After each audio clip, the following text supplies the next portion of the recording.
السلام علیکم ورحمۃ اللہ وبرکاتہ. الحمد للہ وحدہ والصلاة والسلام علی من لا نبی بعدہ اما بعد فاعوذ باللہ من الشیطان الرجیم. بسم اللہ الرحمن الرحیم. ان اللہ عالم غیب السماوات والارض انہ علیم بذات الصدور الى آخر الآیہ. صدق اللہ العلی العظیم وصدق رسولہ النبی الکریم ونحن على ذلك من الشاہدین والشاکرین. اللہم الہمنا رشدنا واعذنا من شرور انفسنا. اللہم وفقنا لما تحب وترضى من القول والفعل والنیہ. رب اشرح لي صدری ويسر لي امری واحلل عقدۃ من لسانی یفقهوا قولی. آمین یا رب العالمین. محترم حضرات، معزز سامعین، ملی بھائیوں، بزرگوں اور دوستوں،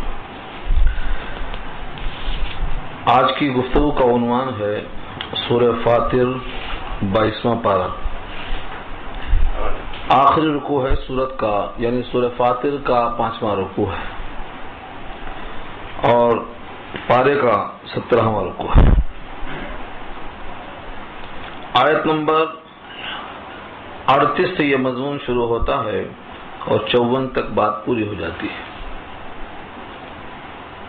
گزشتہ آیات میں تذکرہ کیا گیا تھا کہ کیا ہم نے تم کو اتنی طویل عمر نہیں دی کہ جس میں دھیان دینے والا دھیان دے سکتا اور سوچ سکتا، جبکہ تمہارے پاس نذیر بھی آئے تھے، انبیاء کی شکل میں، کتابوں کی شکل میں، پھر تمہارے جسم میں تغیر کی شکل میں. تم پہلے بچے تھے، نوجوان تھے، ادھیڑ ہوئے، بوڑھے ہوئے. تمہارے جسم کے اندر جو تغیر ہیں یہ خود نذیر ہیں. ان تمام چیزوں سے تم نے نصیحت قبول نہیں کی ہے. اب رہا یہ کہ تمہارے پاس بہت سے اعمال ہیں جو تم سمجھتے ہو کسی کو اس کی خبر نہیں ہے. اللہ کی ذات آسمان اور زمینوں کے ہر غیب سے واقف ہے. یعنی جو انسان سمجھتا ہے کہ یہ میرا عمل کسی کے علم میں نہیں ہے، اللہ کی ذات سے کوئی عمل مخفی نہیں ہے، کیونکہ زمین اور آسمان کی ہر پوشیدہ چیز اللہ کے علم ہے. لفظ غیب استعمال کیا ہے اور لفظ غیب پر بحث ہو چکی ہے. انسان کے حق میں غیب کیا ہے؟ جو انسان کی قوت مدرکہ خمسہ سے باہر ہو، یعنی آنکھوں سے دیکھنے اور ناک سے سونگھنے اور زبان سے چکھنے اور کان سے سننے اور ہاتھوں سے چھونے، اس سے وہ الگ ہو، اس کی گرفت میں نہ آتا ہو، تو اس کو غیب کہا جاتا ہے انسان کے حق میں. یہاں جن چیزوں کو انسان سمجھتا ہے پوشیدہ ہیں، یعنی میرے اعمال، اللہ فرماتے ہیں زمین و آسمان کا غیب اللہ کے پاس ظاہر ہے، تو تمہارے اعمال بھی اسی میں ہیں، وہ بھی ظاہر ہیں. ان اللہ عالم غیب السماوات، بے شک اللہ جاننے والا ہے غیب السماوات، آسمانوں کا غیب یعنی آسمانوں کے پوشیدہ راز، والارض اور زمین کے. جب 7 زمین اور 7 آسمان کے پوشیدہ باتوں سے وہ واقف ہے تو تم اس کا ایک جز ہو، تمہارے اعمال سے واقف کیسے نہیں ہے؟ یہ اصل میں انسان کو متنبہ کرنے کے بعد.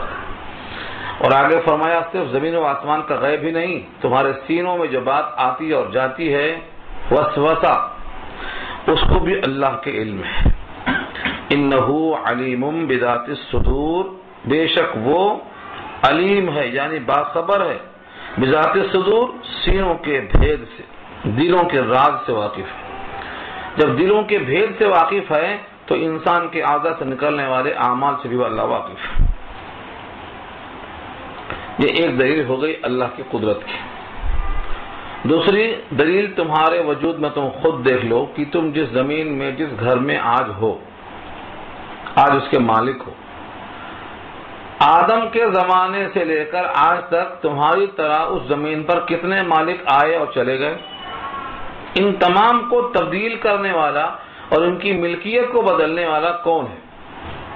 جس نے ان تمام کو یہاں سے منتقل کر دیا ہے. ایسا تمہارا بھی وقت آئے گا منتقل ہونے کا. تم کو بنایا ہے خلیفہ ان جانے والوں کا. هو الذی جعلکم خلائف فی الارض، وہی تو ہے، وہی اللہ جس نے جعلکم بنایا تم کو خلائف فی الارض زمین میں جانشین بنایا. اس میں یہ نہیں سمجھنا کہ اللہ کا جانشین، اللہ کی جانشین کی ضرورت نہیں ہے. یہاں جانشین سے مراد ہے تم جس گھر کے مالک ہو اس کی ملکیت پہلے کسی اور کی تھی، اس سے پہلے کسی اور کی تھی، اس سے پہلے کسی اور کی تھی. تم جس زمین پر آج قبضہ رکھتے ہو اس زمین کے مالک بہت سے آئے اور چلے گئے. جس نے ان کو بلا کر تم کو موقع دیا ہے، اب تم کو بلانے پر وہ قادر کیوں نہیں ہے؟ یہ دوسری قدرت ہے. هو الذی جعلکم خلائف فی الارض، وہی اللہ ہے جس نے تمہیں بنایا ہے جانشین زمین میں. اگر تم نے اس کے باوجود کفر کیا تو اس میں ایک خسارہ اور نقصان کسی اور کا نہیں ہوگا بلکہ انکار کرنے والے کا ہوگا. اس لیے فرمایا فمن کفر فعلیہ کفر، جس نے انکار کیا، جس نے کفر کیا، فعلیہ کفر، تو اس کے کفر کا وبال اسی پر پڑے گا، بھگتنا اسی کو پڑے گا. ایسا نہیں ہے کہ انکار کرنے کی بنا پر کسی اور پر ضرر پہنچے گا، انکار کرنے والے کی ذات پر نقصان پہنچے گا. دنیا میں اور آخرت میں دو جگہ پر ایک لفظ آیا دیکھیے مقتا، اور ایک لفظ آیا ہے خسارہ. مقتا کے معنی ناراضگی اور غضب، اور خسارہ تو اردو میں استعمال ہے گھاٹا. خسارہ ہو گیا مطلب گھاٹا ہو گیا. فرمایا وَلَا يَزِيدُ الْكَافِرِينَ كُفْرُهُمْ عِنْدَ رَبِّهِمْ إِلَّا مَقْتًا، اور زیادہ نہیں ہوگا کافروں کا کفر اللہ کے پاس مگر ناراضگی، ناراضگی ہی میں اضافہ ہوا. تو مقتا کو ثابت کرنے کے لیے فرمایا لا یزید، زیادہ نہیں ہوگا، الکافرین کفرہم، کافروں کے کفر کو کیا اضافہ ہوگا ان کے رب کے نزدیک، الا مقتا، سوائے ناراضگی کے. اللہ پہلے سے ناراض ہیں اور جتنا کفر بنتا کرتا جائے گا اس کفر سے مزید وہ ناراضگی اور غضب بڑھتا جائے گا دنیا کے لحاظ سے. ولا یزید الکافرین کفرہم الا خسارہ، اور نہیں زیادہ ہوگا کافروں کا کفر مگر خسارے کی شکل میں، سوائے خسارے کے. یہ خسارہ کیسا ہوگا؟ آخرت میں. یعنی کافروں کے عمل کا کوئی بدلہ جب ان کو نہیں ملے گا تو کہیں گے خسارہ ہی خسارہ ہے. آدمی دنیا میں مال خرچ کرتا ہے اس پر نفع کمانے کے لیے. کافر نے دنیا میں بہت سارے نیک عمل سمجھ کر کرتے رہے اور بہت سے پیسے خرچ کرتے رہے، لیکن ان تمام پر ان کو کوئی جب نفع نہیں ملے گا، الٹا مواخذہ ہوگا، تو یہ ان کا مال خرچ کرنا کیا ہے؟ خسارہ ہے، گھاٹا ہے. کفر کے ساتھ دنیا کے جتنے اعمال ہیں سب عمل حق اور بیکار، سب خسارہ ہے. اور کافروں کا کفر، ان کے اعمال کو آپ دیکھیں گے تو ایک بھی عمل ایسا نہیں ہے جس پر کسی قسم کی کوئی دلیل ہو. 3 قسمیں ہوتی ہیں دلیل کی، ان تینوں میں سے کوئی بھی موجود نہیں ہے. یہاں اللہ نے اسی کو آگے پیش کیا ہے. خسارے میں کیوں ہے یہ، گھاٹے میں کیوں ہیں، ان کے اعمال کفر پر اللہ کو غضب اور غصہ کیوں ہے؟ تو اس کی وجہ یہ ہے کہ ان کو کہیے تمہارے پاس کوئی دلیل اگر ہے ان تینوں قسموں کی دلیلوں میں سے تو پیش کرو. نمبر 1، قل ارائیتم، کہہ دیجئے بھلا بتاؤ تو، شرکاءکم، تمہارے وہ شرکا، شریک کی جمع شرکا، پارٹنر، الذین تدعون من دون اللہ، اللہ کے علاوہ تم جن جن کو پکارتے ہو یہ تمہارے شرکا ہیں. تم ان کو بھی سجدہ کرتے ہو، اللہ کو بھی کرتے ہو، ان کو بھی معبود سمجھتے ہو، اللہ کو بھی سمجھتے ہو، گویا عبادت میں تم ان کو شریک کرتے ہو. ان میں سے جتنے شرکا ہیں ان تمام کے بارے میں 3 سوال ہے. پہلا سوال یہ ہے ارونی ماذا خلقوا من الارض، ارونی ماذا خلقوا من الارض، زمین کے پورے خطے میں سے انہوں نے کیا بنایا دکھا دو مجھے. اگر وہ کسی چیز کے خالق ہیں ان کی بھی کچھ تخلیق ہے. اللہ نے کہا کہ ہم نے 7 زمین 7 آسمان بنایا، سورج چاند بنائے ہیں، دریا اور نہریں بنائے ہیں. یہ تم جن کو سجدہ کرتے ہو انہوں نے زمین میں کیا بنایا؟ کچھ ہے ان کا بنایا ہوا تھا، دکھاؤ. ارونی، یہ چیلنج ہے اللہ کی طرف سے. ساری سجدہ گاہوں پہ جا کر تلاش کر لو. یہ سوال پہلا، ارونی، مجھے دکھلاؤ تو صحیح، ماذا خلقوا، انہوں نے کیا بنایا، کیا پیدا کیا، ان کی تخلیق کیا، ان کا شاہکار کیا، ان کے خالق ہونے کی تخلیق پر تمہارے پاس کیا دلیل ہے؟ من الارض، ساری زمین سے. الارض میں الف لام ہے، زمین کے کسی بھی حصے میں کچھ تخلیق ان کی ہے تو دکھاؤ. جب ان کی تخلیق نہیں تو وہ خالق نہیں، جب خالق نہیں تو حق عبادت ان کو حاصل نہیں، استحقاق ان کو نہیں ہے بندگی کا. دوسری دلیل، دوسرا سوال کیا ہے؟ ام لہم شرک فی السماوات، یا ان کے لیے شرکت ہے آسمان میں، کوئی ساجھا ہے، کوئی پارٹنرشپ ہے.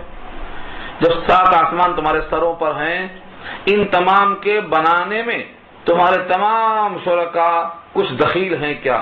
کوئی پارٹنرشپ ہے کیا اللہ کے ساتھ؟ یہ بھی نہیں ہے. تیسرا سوال کیا کیا گیا؟ ام آتیناہم کتابا فہم علی بینۃ منہ، یا ہم نے انہیں کوئی کتاب دی ہے، جس طرح ہم نے قرآن دی ہے، تورات دی ہے، زبور دی ہے، انجیل دی ہے، کتابیں ہم نے بہت دی ہیں. کیا ان مشرکوں کو جو اللہ کے ساتھ غیر اللہ کو شریک کرتے ہیں، کیا ہم نے انہیں کوئی کتاب دی ہے؟ فہم علی بینۃ منہ، کہ پس وہ اپنے اس کتاب کی وجہ سے دلیل پر ہوں، سند پر ہوں، یا اس کتاب کے ذریعے سند رکھتے ہوں. تو تینوں باتیں ہیں. بس ان کے پاس کوئی کتاب نہیں ہے اللہ کی کہ جس کی وجہ سے یہ کہہ دیں کہ ہمارے اس عمل پر ہمیں سند حاصل ہے، دلیل موجود ہے. اور جن کو یہ سجدہ کرتے ہیں ان کی کوئی پارٹنرشپ آسمانوں میں نہیں ہے نہ زمین میں. جن کو یہ سجدہ کرتے ہیں انہوں نے زمین میں کوئی چیز پیدا نہیں کیا، کوئی خطہ زمین کا ان کا پیدا کیا ہوا نہیں ہے. جب پیدا کیا ہوا کوئی خطہ نہیں تو وہ رہنے والے انسان مخلوقات یہ کیسے ہو سکتے ہیں؟ ان تینوں سے معلوم یہ ہوا کہ ان کے پاس کوئی دلیل نہیں ہے. جب دلیل نہیں ہے پھر بھی سجدہ کرنے کو سمجھتے ہیں ضروری، تو پھر کیا ہے سوائے ضد کے؟ بل کے معنی بلکہ. ان یعد الظالمون بعضهم بعضا الا غرورا، اللہ سے پہلے ان آیتوں نے نگیٹو میں ہوتا بتایا تھا میں. ان یعد الظالمون، نہیں وعدہ کرتے ہیں ظالم، بعضهم بعضا، ان میں سے بعض سے، الا غرورا، مگر دھوکا. جتنے لوگ اللہ کی غیر کو پرستش کرتے ہوئے دعائیں کرتے ہیں، یہ کر لیے تو یہ ہو جائے گا، ان کو سجدہ کر لیے تو یہ ہو جائے گا، اور ان کے پاس یہ چڑھاوا کر دیے تو یہ ہو جائے گا. ساری کائنات میں جتنے لوگ ہیں ایک دوسرے سے وعدہ کرنے والے سوائے دھوکے کے اور دوسری کوئی چیز نہیں. یہ ترجمہ کس کا ہے؟ غرورہ کا. غرور کے معنی یہاں دھوکا ہے. غرہ یا غرور کے معنی دھوکا. مغرور کہتے ہیں جو دھوکے میں ہے، بڑا ہے نہیں، بڑا سمجھ رہا ہے، مغرور ہے. شیطان کو بھی کہا ہے غرور، وغرکم باللہ الغرور، دھوکے باز کہا ہے شیطان کو. کیوں؟ وہ سمجھتا ہے میں کچھ کر رہا ہوں، حالانکہ ڈوب رہا ہے، ڈوبا رہا ہے اور ڈوب رہا. تو جتنے بھی لوگ وعدے کرتے ہیں ان تمام وعدوں میں سوائے دھوکے کی اور کوئی چیز نہیں ہے. اب ایک اسٹیپ اور آگے، انہوں نے زمین میں کوئی چیز پیدا نہیں کیا، ان کی آسمان میں شرکت نہیں ہے، کسی کتاب سے ان کو کوئی استدلال اور سند حاصل نہیں ہے. یہ تو بنانا، آسمان کی شرکت کرنا بہت دور کی بات ہے. جو آسمان موجود ہے اگر وہ گرنے پر آ جائے تو یہ سب مل کے روکنے پر قادر نہیں ہے، تھامنے پر قادر نہیں. جو چیز موجود ہے، پیدا ہے، جب اس کو سنبھال نہیں سکتے ہیں تو نئی پیدا کرنا تو بہت دور کی بات ہے. آگے اسی کو فرمایا، ان اللہ یمسک السماوات والارض ان تزولا، بے شک اللہ تھام رکھا ہے السماوات، آسمانوں کو، والارض، زمین کو، ان تزولا، یہ کہ وہ ٹل جائیں، زائل ہو جائیں، یعنی اپنی جگہ چھوڑ کے ہٹ جائیں. اپنے جگہ چھوڑ کے ہٹنے سے کس نے روکا ہے؟ اللہ نے. بفرض محال، سپوز وَلَئِنْ زَالَتَا، اگر وہ دونوں ٹل جائیں، یعنی آسمان اور زمین اپنے مقام سے ٹل جائیں، ان امسکہما من احد من بعدی، تو نہیں ہے کوئی ان کو روک سکنے والا، نہ تھامے گا انہیں کوئی بھی، من بعد ہی، اللہ کے بعد. اگر اللہ نے اس کو تھامنے کے بجائے چھوڑ دیا اور وہ گرنے لگ جائیں تو یہ سارے معبودان باطلہ اس کو روکنے پر قادر نہیں. جب روکنے پر قادر نہیں ہیں تو بنانے پر قادر کیسے ہو سکتے ہیں؟ اور جب اتنے عاجز ہیں یہ، تو یہ مستحق سزا ہے، کیونکہ یہ اپنے آپ میں استحقاق عبودیت کھو چکے ہیں. لوگ ان کی جو بندگی کرتے ہیں یہ صرف ہٹ درمی ہے، تو چاہیے تھا ان کو سزا ملے، عذاب ملے. لیکن اللہ کی 2 صفتیں بتائی گئی ہیں کہ وہ ان کافروں کو اور دھوکہ دینے والوں کو اور ان کی پرستش کرنے والوں کو سزا فوراً نہیں ملتی. کیوں؟ انہ کان حلیما غفورا، بے شک اللہ حلم والا ہے. حلم کے معنی بردبار، تحمل، ضبط کرنے والا. ورنہ ان کی تمام خطاؤں پر سزا دینے پر آئے تو آج ہی ختم ہو جاتا قصہ. غفورا، بخشش کرنے والا ہے. یعنی اگر آج بھی اتنی خطاؤں کے بعد بھی یہ توبہ کر لیں تو بخشش تیار ہے، اور ان خطاؤں کے باوجود بغیر توبہ کے یہ زندہ ہیں تو یہ اللہ کا حلم ہے. اللہ کا حلم ہے، ورنہ یہ زندہ رہنے کے لائق نہیں. اس کے واسطے آگے خود فرمایا یہ لوگ قسمیں کھایا کرتے تھے. سید الانبیاء کی پیدائش کے پہلے کفار قریش قسمیں کھایا کرتے تھے اور بڑی پکی قسمیں کھاتے تھے، اور کہتے تھے اگر ہمارے پاس کوئی نبی آیا، کوئی کتاب آئی، تو جس طرح سے قریش کے سامنے یہودی ہیں، مدینے کے یہودی، بنو قریظہ، بنو نذیر، بنو قینقاع، جیسے یہ لوگ ہر دھرمی کر رہے ہیں، تورات کو چینج کر دے رہے ہیں، رسولوں کی اتباع نہیں کر رہے ہیں، بدماشیاں کر رہے ہیں. اگر ہمارے پاس کوئی نذیر آتا، کوئی کتاب آتی، تو ہم اس کے اتنے بہترین فالوورز بنتے کہ ہم سے زیادہ ہدایت یافتہ کوئی جماعت نہیں ہوتی، سب سے سپر ہوتے. یہ دینے مارتے تھے نبی کے آنے سے پہلے، کتاب کے آنے سے پہلے. جب کتاب آ گئی تو ان کا حال کیا ہوا؟ بدکنے لگ گئے، سوائے بدکنے کے، سوائے بھاگنے کے، سوائے نفرت کے، اور زمین میں تکبر کرنے کے، اور نبی کے ساتھ برا برا سلوک اور تدبیر کرنے کے کہ ان کو ذکر کیسے پہنچایا جائے، ان کو کس طرح سے تکلیف پہنچائی جائے. تو زخم پہنچانے کے لیے انہوں نے پوری تدبیر کی ہے. اب دیکھو ان آیتوں کے ساتھ وَأَقْسَمُوا بِاللَّهِ، اور قسمیں کھایا انہوں نے اللہ کی. کس نے؟ کفار قریش نے. جہد ایمانہم، اپنی سخت جان، اپنی سخت قسمیں. جہد کے معنی کوشش اور ایمان کے معنی قسمیں. اپنی پوری کوشش سختی کے ساتھ قسمیں کھاتے رہے. کیا کہتے گئے؟ لئن جاءہم نذیر، اگر آتا ان کے پاس کوئی نذیر.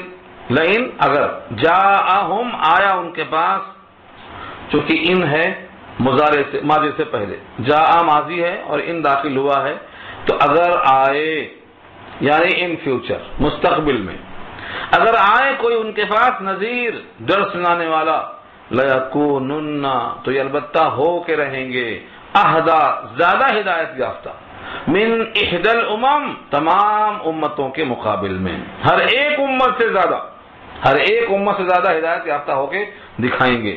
یہ ان کا دعویٰ تھا.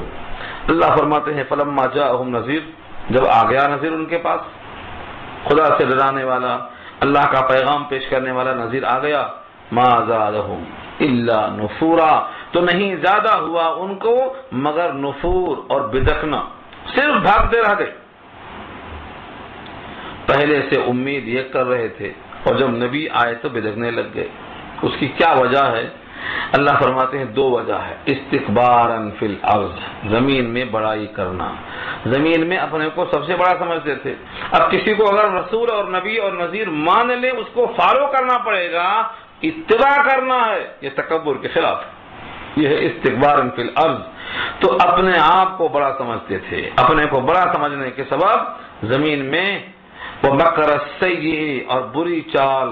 مکر کے معنی برا سوچنا، السیئ برائی، برائی کے ساتھ داؤں کرنا، جس کو ہم بولتے ہیں سازش کرنا، خفیہ تدبیریں کرنا، پلاننگ کرنا، منصوبے ڈالنا، نبی کو قتل کرنے، نبی کو زہر دینے اور نبی کو نکال دینے کی پلاننگ کرنا، یہ سب مکر السیئ میں آتا ہے.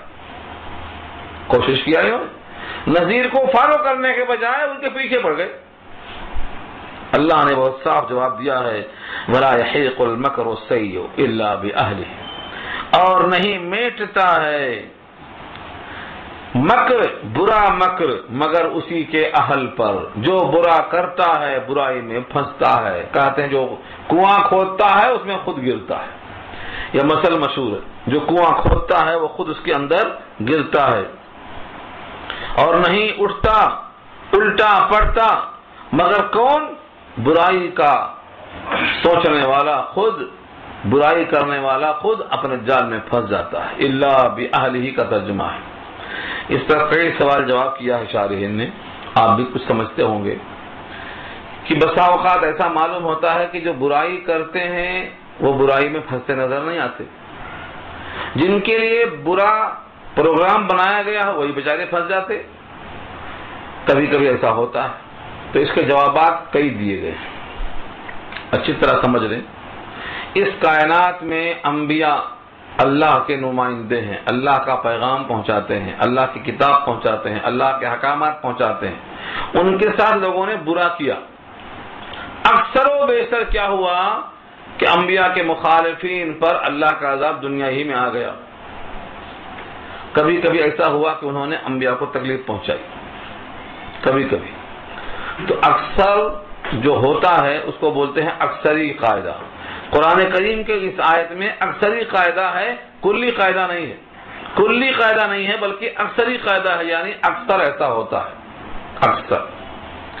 دوسری بات یہ بتائی گئی ہے کہ یہ لوگ جو برا داؤں کرتے ہیں مومن کے لیے, ان کی برائی کہاں تک پہنچتی؟ دنیا میں.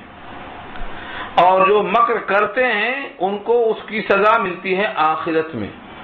تو آخرت کی سزا کے مقابلے میں جو دنیا کی سزا ہے وہ تو لا شے ہے, اس کی حقیقت ہی نہیں. اس لیے حقیقت دیکھا جائے تو برائی کرنے والا, برائی تدبیریں کرنے والا اپنے جال میں پھنستا ہے. آخرت میں تو یقیناً, اور کبھی کبھی دنیا میں بھی ہوتا ہے.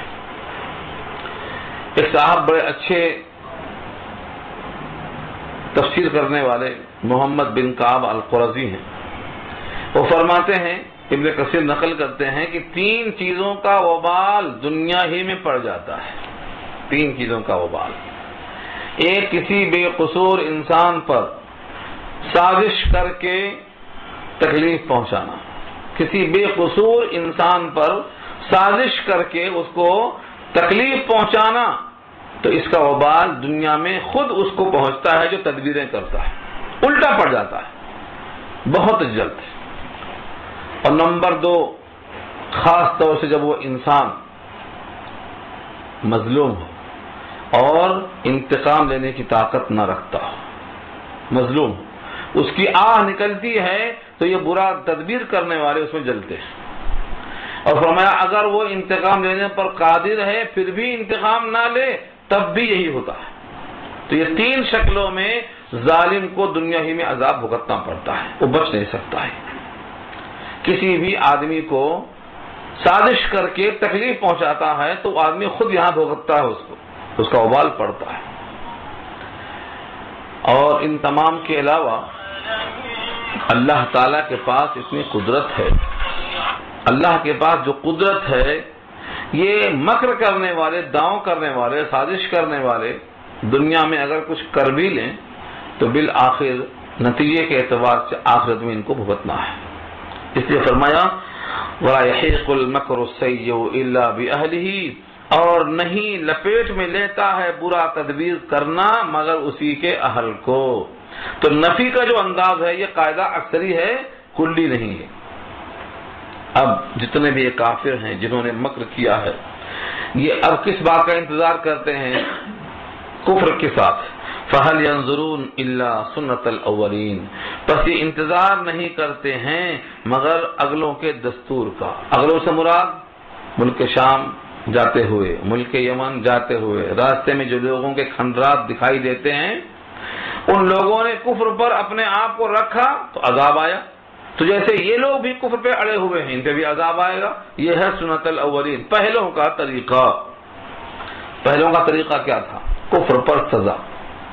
اللہ فرماتے ہیں یہ جو خیال دل میں آ رہا ہے کہ کفر پر سزا نہیں ملے گی, تو یہ اگلوں کا دستور چلا آ رہا ہے کہ ہر کفر کرنے والے کو سزا ملی ہے, کبھی دنیا میں کبھی آخرت میں, دنیا میں اور آخرت میں. اور اللہ کا جو دستور ہے وہ نہ بدلتا ہے نہ ٹلتا ہے. 2 دفعہ 2 جملہ ہے دیکھیے, فَلَن تَجِدَ لِسُنَّةِ اللَّهِ تَبْدِيلًا, آپ ہرگز نہ پائیں گے اللہ کے دستور کو تبدیل ہوتا ہوا. جو دستور اللہ کا ہے کہ کفر کرنے والے کو, برا داؤں کرنے والے کو سزا ملتی ہے, یہ دستور اللہ کا ہے, تبدیل ہوتا ہوا آپ نہیں پائیں گے. اور دوسرا وَلَن تَجِدَ لِسُنَّةِ اللَّهِ تَحْوِيلًا, اور ہرگز نہ پائیں گے آپ اللہ کے دستور کو تغیر کہ پہلے ایسا تھا اب چینج ہو گیا. تبدیل کے معنی نیا حکم آ جانا, اور تحویل کے معنی ٹل جانا، کسی وجہ سے ٹال دیا کسی نے. جیسے ہمارے دنیا میں ایک قاعدہ ہے کہ مجرم کو سزا ہوتی ہے، کسی سے سفارش کر جائے تو ٹل گئی، سزا ٹل گئی. اللہ کا جو دستور ہے وہ کسی کے ذریعے سے تغیر پذیر نہیں ہے، ٹلتا ہی نہیں. تو نہ تبدیلی کا کوئی چانس ہے اور نہ تغیر کا کوئی امکان ہے. ہرگز تغیر نہیں ہوگا. اگر ان کو آج بھی اس دستور پہ شبہ ہے تو زمین میں چل کے پھر کے دیکھ لیں کہ جتنے بھی کفر کرنے والے، انبیاء کے خلاف کرنے والے، بری سازش کرنے والے تھے، ان کا انجام دنیا میں کیسا ہوا. اولم یسیروا فی الارض، کیا وہ نہیں چلے پھرے زمین میں؟ اس سے مراد ملک شام ہے، ملک یمن ہے، راستے کے کھنڈرات ہیں، قوم عاد کی، سمود کی بستیاں ہیں، قوم لوط کی بستیاں ہیں، سب راستے میں پڑتی ہیں. فینظروا، پس وہ دیکھ لیتے، کیف کان عاقبۃ الذین من قبلہم، کیف کان، کیسے ہوا، عاقبت، انجام، الذین من قبلہم، ان کا جو ان سے پہلے گزرے ہیں، جتنے لوگ ان سے پہلے گزرے ہیں ان کا انجام کیسا ہوا. اب ایک شبہ ہوتا ہے کہ مکے والے سمجھتے ہوں گے کہ ہم بڑے تندرست، بڑے قوت والے، بڑے زور والے، بڑے جسم والے. اللہ نے اس کی بھی نفی کر دیا. وَكَانُوا أَشَدَّ مِنْهُمْ قُوَّةً، اور وہ لوگ تھے زیادہ سخت ان کے مقابلے میں قوت کے اعتبار سے، ان کی قوت بھی ان سے زیادہ تھی. لہذا زمین میں جو انجام نظر آتا ہے آپ کو ان قوت والوں کا، تم ان سے کم قوت والے ہو، تمہارا بھی انجام ہونے میں کیا تعامل ہے. اب رہا سوال یہ، اللہ تعالیٰ کو سب مل کر عاجز کر دیں، اللہ سب کو عذاب دینے پر قادر نہ ہو سکیں، یہ لوگ مل کر کے کچھ ایسا کریں کہ عذاب سے بچ لیں.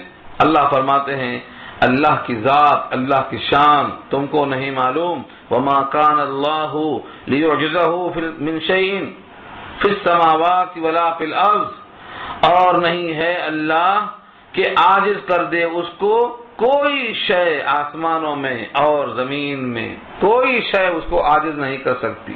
یعنی ساری کائنات میں سے ایسی کوئی چیز نہیں ہے کہ اللہ کے فیصلے میں اللہ کو عاجز کر دے کہ وہ فیصلہ نہ کر سکے. انہ کان علیما قدیرا، بے شک وہ علم والا، قدرت والا ہے. علم ہے کہ ہر ایک کو جانتا ہے کہ کس کا کیا انجام ہوگا، اور قدیر ہے، قدرت والا ہے، وہ جب جس کو چاہے پکڑ سکتا ہے. اب یہاں پھر ایک اشکال ہوتا ہے، وہ عام لوگ کرتے ہیں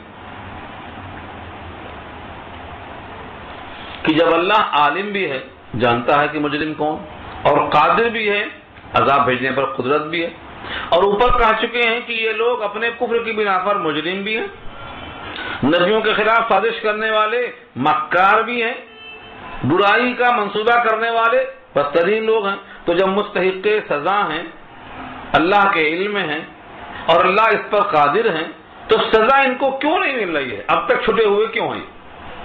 آج بہت سے لوگ یہی سوال کرتے ہیں. پھر سن لو سوال، کتنا بہترین جواب دیا ہے رب کریم نے. کائنات کے لوگ یہ سمجھتے ہیں کہ جب کفر اور شرک جرم ہے، کافر اور مشرک اور مکاری اور سازش کرنے والے مجرم ہیں، اور اللہ کے علم میں ہے کہ یہ لوگ مشرک ہیں اور مکاری کر رہے ہیں، اور اللہ قادر ہیں کہ اللہ کو کوئی عاجز نہیں کر سکتا، تو پھر ان مجرموں کو سزا دینے میں اتنی تاخیر کیوں ہو رہی؟ اس کا جواب دیا ہے بہت شاندار انداز میں کہ اگر اللہ تعالی لوگوں کے گناہوں کے، لوگوں کے اعمال کفر پر پکڑتا تو اس زمین پر کوئی زندہ رہنے کے لائق بچتا ہی نہیں، سب ختم ہو جاتے. سب ختم کیسے ہو جاتے؟ کافر تو اپنے کفر کی وجہ سے ہلاک ہو جاتے، اور جو مومن مخلص ہیں وہ دنیا میں بہت کم بچتے. تو اپنے کم ہونے کی بنا پر ان کو یہاں رکھنے کا مقصد ہی نہیں پورا ہوتا، کیونکہ اس سارے عالم کا نظام ہے باہم مربوط ہے، اور جب اکثریت مر جاتی تو تھوڑے لوگ بچتے. ہو سکتا ہے کہ وہ اسی سزا سے یا کسی اور سزا سے مارے جائیں تو مومن تو بچ جاتے، لیکن قلت کی وجہ سے وہ بھی ختم کر دیے جاتے. اور رہا دنیا میں دوسرے حشرات الارض، کیڑے مکوڑے، حیوانات، مخلوقات، تو ان تمام کو بنایا گیا ہے انسان کے لیے. جب انسان ہی نہیں رہتا تو کیا کریں گے سب رہ کے؟ جیسے آپ کہتے ہیں بھائی جب گھر والے ہی نہیں ہیں تو گھر رکھ کے فائدہ کیا ہے؟ اس کائنات کو اللہ نے بنایا ہے مومن کے لیے، مومن کی قلت ہے، تو کافر ہلاک ہو گئے کفر کی وجہ سے، اور مومن اپنے کم ہونے کی وجہ سے اٹھا لیے جائیں گے، اور بقیہ مخلوقات کو پیدا کیا گیا ہے بطور خدمت کرنے کے لیے، جو مخدوم ہی غائب ہو گیا تو خادم کیا کرے گا رہ کے؟ اس لیے زمین پر آنے والا کوئی نہیں بچتا۔ اسی لیے اللہ نے اپنے علم اور حلم اور قدرت کے باوجود ان مجرموں کو چھوڑ رکھا ہے تاکہ ان کا جو وقت مقررہ ہے وہ پورا ہو جائے۔ دیکھیے لفظوں کو، وَلَوْ يُؤَاخِذُ اللَّهُ النَّاسَ بِمَا كَسَبُوا، اور اگر اللہ مواخذہ کرتے، یواخذو مواخذہ کرنا اردو میں استعمال ہے، مراد ہے پکڑنا، اور اگر اللہ مواخذہ کر لیتے یعنی پکڑ لیتے لوگوں کو بما کسبو، ان کے کسب، ان کے کرتوت، ان کے اعمال کی وجہ سے، اور خاص طور سے اعمال کفریہ اور اعمال شرکیہ یہاں مراد ہے۔ اللہ کی زمین پر اللہ کے سامنے اللہ کے مشاہدے میں ہے کہ یہ اللہ کے غیر کو سزا کر رہا ہے، مجرم ہے یہ۔ ایسے مجرموں کو ان کے کفر کی وجہ سے، ان کے گناہ کی بنا پر اگر اللہ پکڑ لیتے، ما ترک علی ظہرہا، تو نہ چھوڑتے کس کو؟ علی ظہرہا، زمین کے پیٹھ پر، من دابہ، کوئی چلنے والا۔ دابہ کے معنی آتے ہیں زمین پر چلنے والا، ما یدب علی الارض فہو دابہ، جو زمین پر چلے وہ دابہ ہے۔ تو زمین پر کوئی دابہ بچتا ہی نہیں۔ یہ مضمون جیسے یہاں آیا ہے، یہی مضمون سورہ نحل پارہ 14 میں آ چکا ہے۔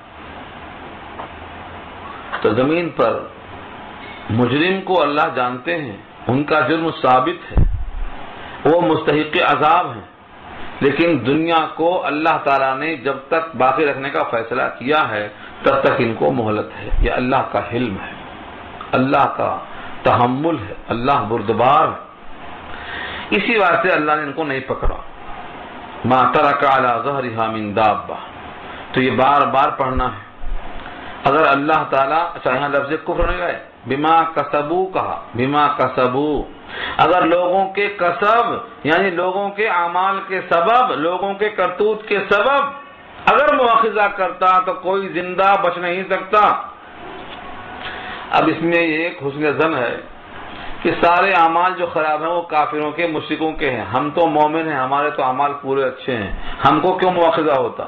یہ خوش فہمی ہے، کیونکہ یقیناً ایمان لانا بہت بڑا عمل ہے، شرک سے بچنا بہت بڑا عمل ہے، توحید پر قائم ہونا بہت بڑا عمل ہے، لیکن صحیح توحید یہ ہوتی ہی نہیں کہ توحید بھی ہو اور اللہ کی نافرمانی بھی ہو، توحید بھی ہو اور اللہ کے قانون شکنی بھی ہو، اللہ کا وفادار بھی ہو، مجرمانہ حرکتیں بھی ہو، یہ نہیں ہو سکتا۔ اصل میں ایمان اتنا کمزور ہے کہ اپنے تمام بدعمالیاں اس کے باوجود اپنے کو ہم اچھا سمجھ رہے ہیں۔ یہ اللہ فرماتے ہیں بما کسبو، بما کفرو نہیں کہا، کفر کی بنا پر اگر پکڑتا نہیں، بما کسبو کہا۔ اور بما کسبو کا مطلب کیا ہے؟ لوگوں نے جو کمایا ہے، کسی نے جھوٹ، نفاق میں آ گیا، وعدہ خلافی، نفاق میں آ گیا، امانت میں خیانت، نفاق میں آ گیا، گالی گلوج، نفاق میں آ گیا۔ تو جتنے بھی بیماریاں ہیں ان تمام کو بما کسبو میں گھیر لیا اللہ نے۔ جتنے لوگ دنیا میں ہیں، کسی کا جرم کچھ ہے، کسی کا جرم کچھ ہے، ہر ایک کو اس کے کسب کی بنیاد پر پکڑ لیا جاتا تو دنیا پر چلنے والا کوئی باقی نہ بچتا۔ ولیکن، لیکن، ولیکن کے معنی لیکن، یؤخرہم، مؤخر کر رہا ہے ان کو، مہلت دے رہا ہے ان کو، ڈھیل دے رہا ہے ان کو، الی اجل مسمى، اجل کے معنی مدت اور مسمى کے معنی متعین، ایک متعینہ مدت ہے۔ مدت تو ساری کائنات کی ایک ہے جس کا نام قیامت ہے، لیکن ہر انسان کی 1 بائی 1 بھی ایک مدت مقرر ہے، کسی کی 40 سال ہے، کسی کے 100 سال ہے۔ وہ مدت جو لکھ دیا اللہ نے، وہ کب لکھا ہے؟ اس کائنات کی پیدائش کے 50,000 سال پہلے لکھ دیا ہے۔ پھر وہ متعلقہ فرشتوں کے حوالے کب ہوتی ہے؟ جب ماں کے پیٹ میں بچہ 4 مہینے کا ہوتا ہے تو فرشتہ لکھ دیتا ہے کتنی روٹی کھائے گا، 4 چیزیں لکھ دیتا ہے، وہ چاروں بہت پہلے آ چکی ہیں، اجل یعنی مدت، عمل کیا کرے گا، تو اجل مدت اور عمل کیا کرے گا اور رزق کیا کھائے گا، اور سعید ہے کہ شقی ہے یعنی نیک بخت ہے یا بدبخت ہے، جہنمی ہے یا جنتی ہے، یہ چار چیزیں لکھ دی گئی۔ پھر وہ جو لکھ دی گئی ہیں ماں کے پیٹ میں ہر سال متعلقہ فرشتے کے حوالے کی جاتی ہیں، رزق والے فرشتے کو اتنا رزق ہے بتایا جاتا ہے، ہر سال بتایا جاتا ہے۔ جتنے لوگ یہاں موجود ہیں سب کا لکھا ہوا ہے، لیکن معلوم کسی کو نہیں سوائے اللہ، تو یہ اللہ کا علم ہے۔ تو وہ جو وقت مقررہ لکھا ہوا ہے وہاں تک پہنچنے تک اللہ ڈھیل دیتے ہیں، یہ فرمایا۔ وَلَكِنْ يُؤَخِّرُهُمْ إِلَىٰ أَجَلٍ مُّسَمًّى فَإِذَا جَاءَ أَجَلُهُمْ، پس جب آ جائے ان کی مدت، اجل یہ لفظ اجل ہی ہے، اجل کے معنی وقت مقرر۔ ہر انسان کی اجل، موت کو بھی اجل اسی واسطے کہتے ہیں۔ موت کو اجل کیوں کہتے ہیں؟ کہ اس کا وقت مقرر بتاتی ہے، اس کا ٹائم ختم۔ جب اس کا ٹائم آ جاتا ہے، جب اس کا وقت مقررہ آ جاتا ہے تو ان کے اعمال کا بدلہ ضرور ملے گا۔ فرمایا جب ایک وقت مقررہ پر پہنچتا ہے بندہ تو نہ آگے نہ پیچھے، نہ مقدم نہ مؤخر، ایک سانس زیادہ لینے پر قادر نہیں ہے کوئی دنیا کا انسان، دنیا کا کوئی بھی متنفس ایک سانس بھی زیادہ لینے پر قادر نہیں۔ جب وقت آیا چلا۔